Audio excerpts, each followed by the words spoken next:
खऱ्या अर्थानं जी काल सुनावणी होती, निकम साहेबांनी जो युक्तिवाद केला त्यातून बऱ्याचशा गोष्टी ज्या काही पुढं मांडायच्या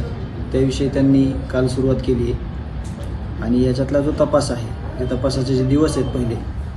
त्याच्यामध्ये ज्या पद्धतीनं सगळा तपास झालेला आहे तो याच्या अगोदर ज्यावेळेस हे प्रकरण न्यायप्रविष्ट नव्हतं त्यावेळेस आपण बोलायचो की सगळ्या गोष्टी सांगत होतो,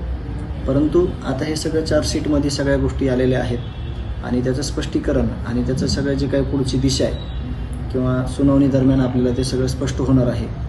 आणि याच्यामध्ये जरी आज दोघांनी तिघांनी जरी हे मान्य केलं असेल की आम्ही हत्या केली आहे, तरी मी हे प्रामुख्यानं सांगू इच्छितो की खंडणी ते खून प्रकरण ही सगळी एकच टोळी आहे. ह्याच्यामध्ये अशा प्रकारचे अनेक प्रकार ह्याच्या अगोदर घडलेले आहेत, परंतु यांना कुठलं तरी खूप मोठं पाठबळ किंवा ह्या सगळ्या गोष्टी झाकत गेल्या ह्याच्या अगोदर म्हणून, किंवा ह्यांचं सगळे जे काही गुन्हेगारी प्रवृत्तीचे हे लोक आहेत ह्यांच्या कोणी ज्या काही गोष्टी झालेल्या आहेत त्यावर प्रखरतेनं कोणी बघितलं गेलं नव्हतं आणि म्हणून ह्यांना जे काही गुन्हेगारी केलेली आहे ह्यात सगळेच एक आहेत.